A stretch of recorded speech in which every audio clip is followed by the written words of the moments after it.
Now, WJZ's Purple Playbook brought to you by M&T Bank. And welcome into Purple Playbook. I'm Alex Glaze, joined as always by two-time Super Bowl champion Torrey Smith. Torrey, big week, Steelers week. It always means something to folks around here, but a little something extra this year. This is for the winner of this game is going to be in the driver's seat of the AFC North. Hey, that's what you expect. I'm not surprised at all, right? When you go into the season, knowing the AFC North, knowing how things work out, that's just how it looks, right? I know we all went into the season thinking this Ravens team was probably going to be, maybe a one-loss, two-loss team, and that's just not the reality of it. However, what we did know was somehow, some way, this divisional race was going to be tight, and we're seeing that right now. And it's going to be a major battle, and this win right here, it's bigger than just trying to clinch the division. It's looking really tough right now for anyone that's not going to get to 10 wins to make the playoffs on the AFC. So it's a must-win game for this team to go forward. Absolutely. We're going to break down the game and the rivalry more in just a second, but you got to start with the big news of the week. Lamar Jackson, of course, practices on Wednesday, was a limited participant, not out there on Thursday. Right now we're recording this. His status for the game on Sunday is up in the air. This whole Lamar situation that's been going on for the past couple of weeks has been interesting to watch. I think it's safe to say Lamar's not healthy. He's dealing with a lot of things. But what do you make of all of this? Because right now we have Ian Rappaport. When Lamar is practicing, it's news. So clearly there's something that's kind of going wrong there. Well, I think it's always news when you have one of the premier players in the league. If he's not on the field, that's something that people need to talk about, especially when it's during the boring part of the week. However, I will say this. There's a 100% injury rate in this league. I just think it's very rare that you see a guy like Lamar, because Lamar is a dual threat guy. He runs and he throws the ball. So therefore for him, an injury that may not keep a Tom Brady out, a Peyton Manning out, is something that Lamar needs to take care of, because Lamar is going to actually need to run this weekend. So I don't know exactly what's going on with him, but I do know he's beat up just like every other player in the league. The fact that he's out there and he's getting out there and he took the day off, I'm not as alarmed by that. Now, for some reason, he didn't show up as the week went on, then it would be like, all right, we have some issues. But to me, this is just business as usual, trying to be like, y'all don't understand. Guys have therapists outside of the team. Like, it's like a wizard trying to put you together each and every week to be healthy on Sunday. That's something fans don't truly understand. So for Lamar, I think this is a part of his process and the team's process of keeping him healthy. The only thing I can go off of is what the team is saying. Thursday after the Bengals lost, John Harbaugh said that Lamar is healthy enough to play. Does that signal anything to you about his health? Because I don't think It doesn't. I mean, healthy enough to play. I felt like there were so many games, like looking back in hindsight as a player, where I was like, what was I thinking? Like, I felt like my leg was about to fall off, and I'm still going out there and playing in the game. So sometimes I know from a fan perspective, you're watching the injury report, you're trying to see what's going on, but the reality of it is you have no idea, right? Guys are fighting to get to Sunday, right? Like, you wake up, sometimes they take some medicine that helps them get through the game, and next thing you know, you wake up the next day and feel you got hit by a train, and then you don't feel like your body can move the same way. I always tell people, I never felt great until Sunday. Wednesday, you start to feel a little better. You get your workout in on Monday and Tuesday, start to feel a little better by Wednesday. You're still sore. By Friday, maybe they call it Fast Friday practice-wise, because now you're running around. It's a little shorter day. Don't really feel good till Saturday at the walkthrough heading into the weekend. So they're praying for the best for Lamar, but I know he's not missing this game. Absolutely, yeah. Sunday, a big game for bragging rights, not only in this rivalry, but to be in the driver's seat of the AFC North. Both the Ravens and Steelers 6-6. But this probably the best rivalry, I believe, in all of sports. And earlier this week, John Harbaugh spoke about his perspective of this Ravens-Steelers rivalry. It's a great rivalry. It's great to be a part of it. It's an honor to coach in it. It has been an honor to coach in it all these times. It's very high. We respect the organization very much, and the coaches, Coach Tomlin and the team and everybody. What's it going to be like on Sunday is going to depend on how well we play. If we play really well, then it's going to be great. And if we don't, it's not going to be so great. And that's kind of what I'm thinking about. We heard from Roquan Smith also, and he said that if you like physicality, tune in on Sunday. You've been in these games for a couple of years. Just what is it like between the white lines when it's Ravens Steelers? That's a little different, right? You know, it's like it's a Baltimore thing here where you have City Poly, right? Like where, you know, you don't like each other. Depending on who you are, I don't want to get hands thrown at me for saying it backwards. However, there's an element of respectful dislike, right? Two teams that have been successful, two teams that are very physical, two cities that are built off blue-collar, hard-working people. So it's really exciting when you go at it. You know, the rivalry ever, you know, just like this game, it's going to mean something. So when you're playing, there's nothing worse than a rivalry where the teams stink, right? I think it's a beautiful thing that people still feel this way. I remember when I first came into the league, I had a fan come up to me at a gas station and said, you can go 14-2 or 2-14 as long as you beat the Steelers twice. And I was like, man, that's a little different. You know what I mean? So when you talk about where it is right now, it's definitely a healthy rivalry, even though some of the big names that you remember from the past that really made it legendary aren't there. The proof is in the pudding. The responsibility and what folks need right now is very much still alive. I'm not going to go as far as to say that these two teams stink, but they're both 6-6. The AFC North traditionally is one of the best divisions in all of football. That is not the case this year. And Marlon Humphrey spoke to what this rivalry means to him. He's also someone who's been in this for a couple of years. Now that this is kind of a down year for the AFC North. I guess the AFC North is the mid-conference, so I feel like that's not normal, but it is two teams that kind of literally can control their own narrative as far as this game. I think it's a great opportunity. You know, you want Ravens, Steelers rivalries, you know, how they've continued over the years. I think there's no better stage than two teams that are just trying to win the North. Marlon, candid as always, but at least when all the trials and tribulations that this season has presented, the Ravens are in a position to control their own destiny. They win this game. They are controlling everything that happens after that. You have to like that position as a player where you still are in control of your destiny. Oh, man, you love it as a player. You love it as a coach. It's a lot easier to coach from that perspective. So fans like to think about what it means from a leadership perspective, what conversations are being had. Where's their mentality? When everything's in front of you and you can still control that, it's a beautiful thing. Now, when you're behind, you're fighting, you're trying to reinvent yourself and figure yourself out. But this team is really in a great place regardless of how the struggles have been. The goal is still in front. I say all the time, no one cares what your record is. It's about, do you secure your ticket to the playoffs? And that's what it's all about. And this game is one step closer to that for the winner of it. Absolutely. All right, we're going to take a quick break. When we come back, it was a big week for one of the all-time Ravens. Mark Andrews signs an extension to stay in Baltimore. We're going to get Torrey's thoughts on this whole situation when we come back. More Purple Playbook after this. This is the Purple Playbook, brought to you by M&T Bank.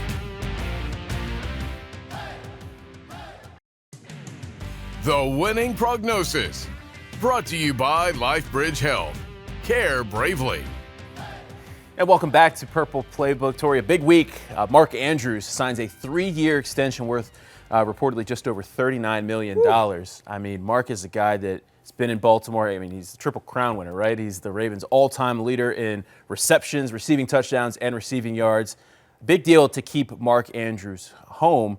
At a time where, I mean, not too long ago, we were talking maybe about the Ravens moving on and trading Mark Andrews. Obviously, they make the move with all 3 tight ends up at the end of the year. They're keeping their guy here. I love it. First of all, the deal is very affordable for the team and what they're able to do with the salary cap. And I love it even more for Mark Andrews. Mark Andrews, what happened at the end of last season with the play that I know haunts him and fans made sure to remind him of it, that stuff impacts your mental health in a lot of ways. So it was an extremely tough offseason for him. Now watching how he's returned to the field, being the same Mark Andrews that we've already grown to know and love, the leader of this franchise in so many different categories due to his longevity and his play on the field, I'm excited for him, right? That's the ultimate bounce back story. So I actually talked to him to my Level 82 boys about him. Like, y'all watch this, right? Like, everyone was trying to kick him while he was down. Now look at him, right? He's breaking records, right? He's out there and he's getting paid even more. And he's playing at an extremely high level right now, helping his team win. So I'm excited for Mark. Shout out to him and congratulations. Here's the other thing you know about Mark Andrews. You know what you're getting every day, right? He's a guy that shows up, works hard, game day. If he's ready to go, he can go. You never have to question his work or if he's prepared for a game. And I think that's kind of what this organization embodies and the guys that they reward, right? Like, I mean, sure, you could say that he is the older of, I mean, because right now, let's just be honest. All 3 tight ends are up, right? And I think a lot of people thought that this was going to be Isaiah Likely's job. Mm-hmm. It hasn't kind of come that way this year for Likely. For whatever reason, he hasn't caught on. Mark has been consistent, and he's had, a pretty decent year and has become that security blanket that he's always been for Lamar again this year. Yeah, I mean, it's room for 2, right? I think that's one thing that people forget. You have Zay Flowers, who may or may not get his extension next year, which leads you to be in a position where you get an extension from Mark, which allows you to kick the can down the road with our salary cap, like we talked about. Oh, yeah. All the good teams do. I like to say it's fake all the time, right? The Philadelphia Eagles are currently paying 2 receivers a whole lot of money. So it's possible to pay multiple people. When you look around the room, the highest paid skilled guy besides Lamar is Derrick Henry. Well, they got a couple $100 million. Right? So you're in a situation, yeah, you're right. Defense is getting a whole lot of money. But you're in a situation where, your offense, you can get those guys around. And Isaiah Likely is a guy that I do still – fans think because they signed Mark Andrews, Isaiah Likely is not going to be here. That's not necessarily true. So his contract is very affordable. The salary cap is only going to go up, and there's still room for both of them. Absolutely. Well, when we're looking at this Ravens offense as a whole, both tight ends play a big role in this offense. But I think the question right now is what's going on with the Ravens offense? And earlier this week, we heard from Rashad Bateman, who spoke about where he believes this offense is and what's going wrong. Yeah, I would say that we are. I feel like we have been all year. We had our good days, we had our bad days, but we know what we can do and we all know what we're capable of. So to go out there and not do what we can do doesn't feel good. So we're just trying to clean it up, go out there and put up the points that we know we can. We're late into the season now. We're in that fourth quarter, if you will, of the season. Mm-hmm. To still be talking about the same things we were talking about at the beginning of the year, it's got to be a little cause for concern, right? I mean, it's definitely frustrating, but I will tell you this. I'm a firm believer in when you have everything in front of you, this is the time to get it right, right? I know people have a short-term memory, but I'm old enough to remember when we won the Super Bowl, we had a lot of questions towards the end of the season with our offense.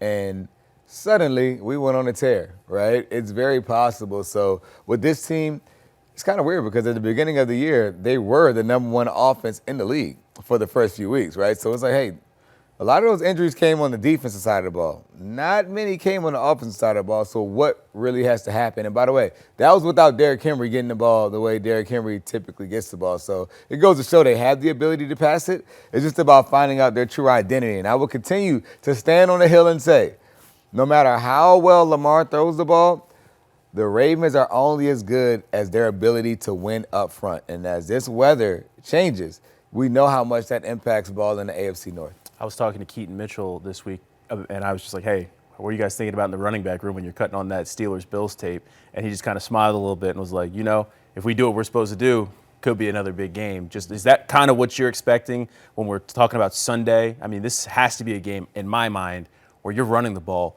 35-plus times. Oh, man, this is so tough. Because in my mind and everything that you see with stats and trends and how the Steelers are playing, you're like, this team should be dominated at the line of scrimmage. Like, they're not playing very well in the run game. But then I know this is a rivalry game. Right. And it like just all of logic, all of the studying you do, it kind of like all goes out the window. Like, it's hard to explain. So when the players and the coaches are telling you things, they're like, man, I don't know. I don't know either, because it's really one of those things when you're in the moment and you're playing against a rival team. Think about it. If you would have told me that Bengals defense would slow down our offense, I would have been like, get out of here. Like, they stink. Well, look what happened. Those guys came to play, right? Like, that's just how it works in these rivalry games. But I know this team understands the moment. The energy in the building is great, and this is the week that running game takes off. I don't think Derrick Henry liked when I asked this on Thursday, but I asked him if he believes that this offense can get right. Because, I mean, we've heard execution. We've heard about, assignments and all this for 13 weeks. At some point, you got to just be like, well, we are who we are. Mm-hmm. It sounds like, he believes, and everyone in the Ravens locker room believes that they can get this right. Do you think that they can get this right? I think they can. I know they can, right? They've done it. It's one of these things where you look at it, it's like, well, sometimes you look like, I played in San Francisco. I hate to always say this like I'm just trying to throw San Francisco under the bus, because I love the 49ers. But we had these same conversations. Oh, we're going to get it together. Oh, we're going to get it together. we had one game of that even looked like a glimmer of hope. At least the Ravens, we've seen what Lamar Jackson has been able to do leading an offense. Like what the stretch that Lamar's on, if I was a betting man, I'd be willing to bet that will never happen again, right? That's not something that he does typically within his game. But then you talk about the offense as a whole. This was the top team over the first 4 weeks of the season. So I'm optimistic that they get it figured out. It's just on them to get it done right now. Absolutely. All right, we're going to take a break. When we come back, we're playing what's the word? That's Purple Connection. We're playing Something or Nothing with Torrey, and we're going to take a look at some of the top headlines around the league. Stay with us. More Purple Playbook after this. This is the Purple Playbook, brought to you by M&T Bank. The Bottom Line, brought to you by M&T Bank. And welcome back to Purple Playbook. It's time for Something or Nothing. I'm going to throw out a topic, and Torrey, you tell me if it's something or nothing. Gotcha. I got to say, this has been one of the more interesting years around the league. I mean, it just seems like there's no one real juggernaut or two teams that are, usually we have that. It seems like there's a lot of parity, which is great. But when we're talking about MVP, there's only been a couple of guys that have really, cracked into that list. But Drake May is right now, in my eyes, the MVP. So Drake May MVP, something or nothing? I think there's something to it. I think it's exciting for him to see a young guy that's able to step up like this in his second year. He's done a great job leading his Patriots team that folks had zero expectations on. Goes to show the ability of a competent coach and Coach Vrabel, who really understands it, has been able to get the best out of it, and also having a quarterback that is playing extremely well. They've added some vets, Stephon Diggs, my fellow Terp, shout out to him. And they've been able to turn it around up there. But it's exciting for them up north that their young guy is in the MVP race, but also it's just not that good of a race in general, right, in past years. And that's not to be a hater for because Lamar's been there. I think there's been better MVP races, but I do think Drake May is doing an excellent job. Patriots team's going to be tough coming here. One thing that stood out to me, Monday Night Football, they hit. That's a team that they got some thumpers there too, so that's going to be a physical game in a couple weeks here. All right, next one here. We got Myles Garrett. We're throwing this out there because he potentially could set the sack record this week. He's just that kind of player. But there's some questions about whether or not he can be the Defensive Player of the Year because he's on the Browns and they just don't have the wins. So Myles Garrett, Defensive Player of the Year, something or nothing?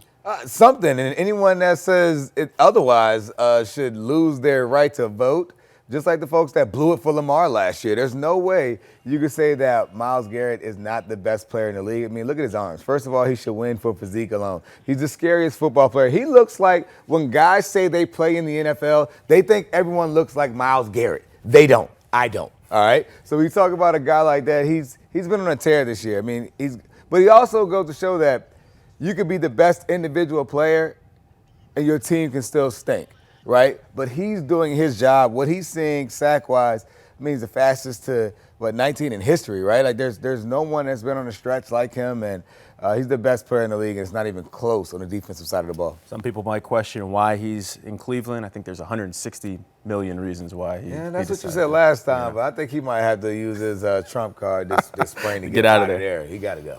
Last one, actually, on a more serious note here, Eagles fans taking things to a new level and egging their offensive coordinator's house, crossing the line in so many different ways, but something or nothing, Eagles fans and their behavior. Oh, it's a whole lot of something. That's extremely disrespectful. These coaches coach. There's not a coach that goes out there and says, hey, I want to stink this up. There's not a player that steps on the field unless they have a bunch of parlays, and there are very few of them. The majority of them are playing with their hearts out to try to provide for their families. And when people cross the line like that, it's extremely disrespectful. People get hurt for things like that. I think it's when you have to think about protecting your folks at home, that's something that's completely uncalled for. But it goes to show the closeness that it's like the blessing and the curse. Like you have so much access to people now, whether through social media, through interviews, and there's a sense of entitlement that the coaches and players owe you everything. And if someone's stinking it up, now you feel like you're going to go and egg their house. Now, to me, that says that's some young guy stuff or some drunk stuff. But the reality of it is that's someone that's just simply trying to do their job and help their team win. And now they're at home wondering what could be next because they're not performing at a high level. No coach, no player, no fan deserves that type of hate. Taking things too far and, potentially learn a tough lesson one day if you take that behavior too far. Don't do that to me. Yeah. All right, we're going to take a break. When we come back, we're going to wrap up the show. Usually we just keep it pro, but we're going to talk some Terps. Big week for your Terps. So Terps always. we're going to talk signing day when we come back. More Purple Playbook after this. This is the Purple Playbook, brought to you by M&T Bank.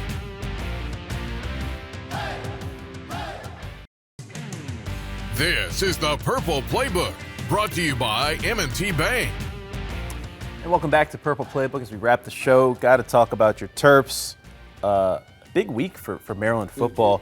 Zion Ely, St. Francis star edge rusher, one of the top recruits in the country, decides he's staying home, becomes Maryland's all-time, I believe, the highest-ranked recruit ever, in Maryland history. So a sign of things changing in College Park when we talk about, just all of the recruits across all sports that are deciding to stay home and play at Maryland. But big for Maryland football. Sure. Shout out to Zion, man. He's an excellent player, great young man. Staying home, helping to set Clearly the not example. signing his letter of intent right folks, he's right like a toddler right there. But for most folks, staying home is a great opportunity for him. I'm excited for what it means for the Terps. I'm also excited for Coach Messiah and all those St. Francis cats that are there. 14 kids signed 14 kids from St. Francis. Says a lot about the talent that's here. I know Kyle Schmidt at Spalding had a bunch of guys. Weebay going at Towson, another local school as well, and several other Terps. So it's a great day for kids in the DMV area and the opportunities they have all over. Absolutely. All right, well, that's going to do it for this week's Purple Playbook. For Torrey Smith, I am Alex Glaze. We do this show